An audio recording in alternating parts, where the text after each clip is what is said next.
Salut les fermiers, bienvenue sur Coco TV. Aujourd'hui, je vous présente un écran de chez MSI et il s'agit du Optix MPG 321 QRF QD, une dalle IPS de 32 pouces avec du Quantum Dot et 32 pouces en WQHD, c'est-à-dire 2560 par 1440 pixels.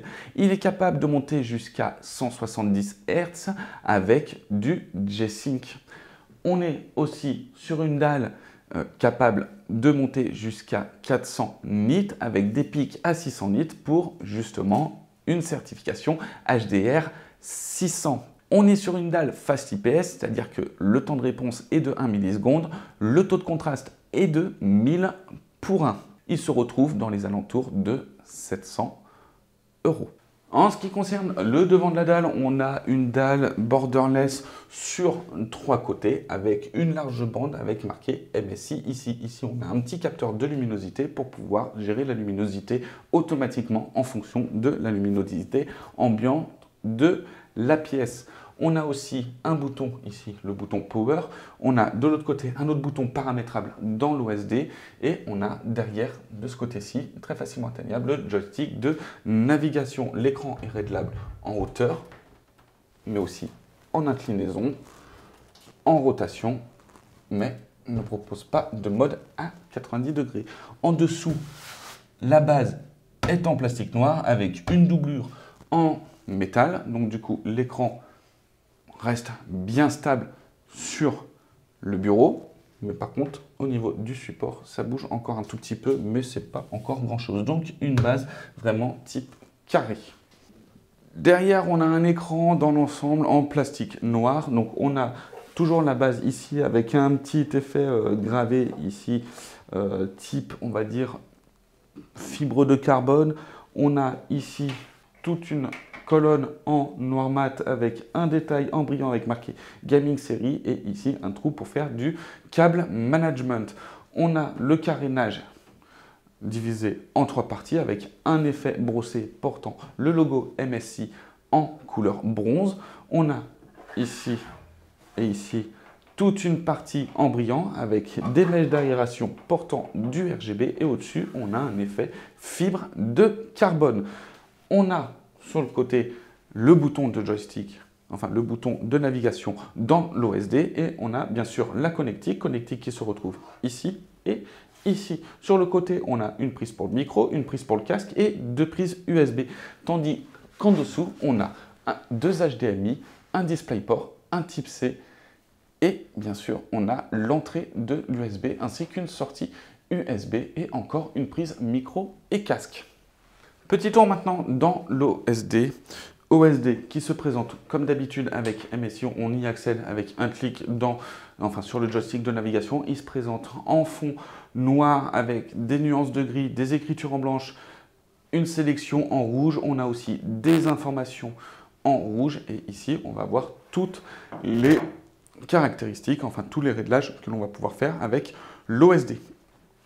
On a le GI avec la luminosité automatique, le RGB, le réglage du son, le KVM, une petite image, enfin une petite visée au milieu justement de l'écran et l'Optix Scope qui va être justement pour afficher des informations. On a le jeu, alors différents jeux avec différents modes. On a la vision nocturne, donc régler différents noirs, plus ou moins clairs en fait. On a le temps de réponse, donc ça c'est le réglage du temps de réponse, donc avec le ghosting, etc. On a le MPRT Sync. Alors attention, quand on active ça, donc on va voir un meilleur rendu d'image au niveau justement du ghosting, mais ça enlève justement ça. Joue sur la luminosité, l'HDCR, le PIB-PBP, la taille de l'écran, le temps de réponse, l'optic scope et on a aussi, enfin sur la luminance automatique aussi. Au niveau du taux de rafraîchissement, on va pouvoir afficher aussi le taux de rafraîchissement, un réveil, l'activation de l'Adaptive Sync. Au niveau du professionnel, on a le mode pro, donc écologie, lumière bleue faible, l'HDCR, le MPRT Sync et l'amélioration de l'image. Au niveau de l'amélioration de l'image, ça va être différents réglages aussi. Le réglage d'image, donc luminosité, contraste, netteté, température, couleur, taille de l'écran, plus la peine de vous les présenter comme d'habitude. On a aussi les 4 sources, donc le type C, le DisplayPort, les 2 HDMI et la sélection automatique. On a bien sûr du PIB-PBP pour gérer 2 ordinateurs et on a la touche Navi avec justement des raccourcis au bas gauche-droite avec le joystick de navigation et à chaque fois on va pouvoir régler entre arrêt, luminosité, mode jeu, crosshair, réveil, source d'entrée, mode PIB-PBP, taux de rafraîchissement, information à l'écran, vision nocturne, optic scope et KVM. Puisque cet écran est aussi KVM, on va pouvoir gérer 2 sources avec le même combo souris, clavier et bien sûr écran. Et bien sûr dans le setting, les réglages propres à l'OSD. Donc du coup, on a le français, on a la transparence, le temps d'affichage de l'OSD, on a aussi la source audio, le RVB, l'alimentation, les informations à l'écran, l'overclocking, le HDMI CEC et la réinitialisation.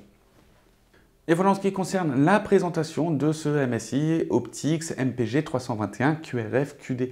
Alors c'est un écran qui ne nous a pas fait waouh, c'est pas un écran qui est mauvais en soi, donc c'est un écran tout à fait standard, c'est du QHD, c'est du 170 Hz, on est sur une dalle IPS, Fast IPS, donc du coup voilà, il va très très bien jouer, il laisse quand même suffisamment de place, le WQHD pour travailler, c'est déjà pas mal.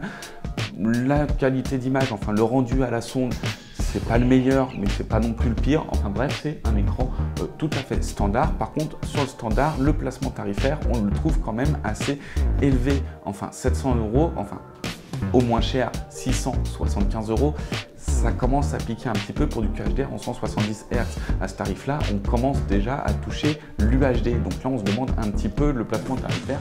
Où est-ce qu'il vient, enfin, qu'est-ce qu'il vient faire là, dans ce sens-là? On a tout de même du G-Sync compatible. Là, c'est plutôt intéressant pour les utilisateurs de cartes AMD autant que pour les utilisateurs de cartes Nvidia, puisque bien sûr, le G-Sync compatible, enfin FreeSync, VR, etc., tout fonctionne.